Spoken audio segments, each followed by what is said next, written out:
வணக்கம் நண்பர்களே. இன்று நாம் பார்க்க போவது காக்கையின் புத்தி கூர்மையால் நாகத்தை எப்படி வென்றது என்ற கதை. ஒரு பெரிய மரம், அதில் ஆணும் பெண்ணுமாய் 2 காக்கைகள் கூடு கட்டிக்கொண்டு சந்தோஷமாக இருந்தன. ஒரு நாள் அம்மரத்தில் இருந்த பொந்துக்கு ஒரு கருநாகம் வந்து சேர்ந்தது. சேர்ந்ததோடு மட்டுமல்லாமல் காக்கையிடும் முட்டைகளை எல்லாம் ஒவ்வொரு நாளும் தின்று கொண்டிருந்தது.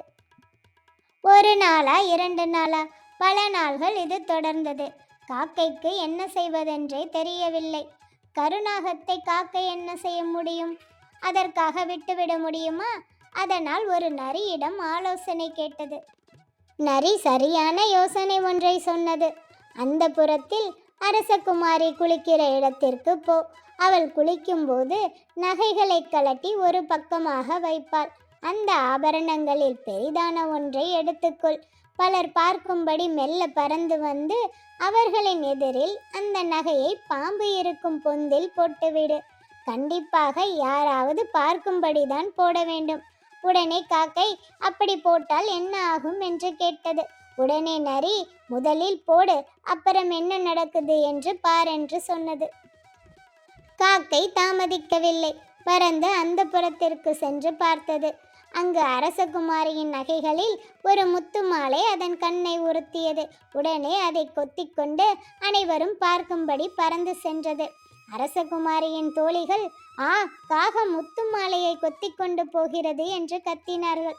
உடனே சேவகர்கள் அனைவரும் ஓடி வந்தார்கள்.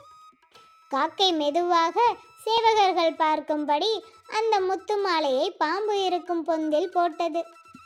உடனே சேவகர்கள் தம் கையில் இருந்த ஈட்டிகளால் அந்த பொந்தை குத்தி கிளறினார்கள். உள்ளே இருந்த பாம்பு சீறி வெளியே வந்தபோது அதையும் கொன்றார்கள்.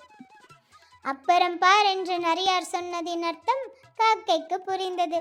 சேவகர்களும் முத்து மாலையை எடுத்து சென்றனர். சரியான யோசனையால் நிறைவான பலனை அடைந்த காக்கை தம்பதிகள் நிம்மதி பெருமூச்சு விட்டனர்.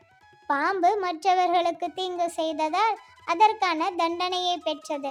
ஆனால் காக்கை தனது எதிராளியை நேரடியாக எதிர்க்காமல் தனது புத்திசாலித்தனத்தால் ஒரு திட்டம் அமைத்து பாம்பை தோற்கடித்தது. இதனால் பலமில்லாதவரும் புத்தி கொண்டு வெற்றி பெறலாம் என்பதை உணருவோம்.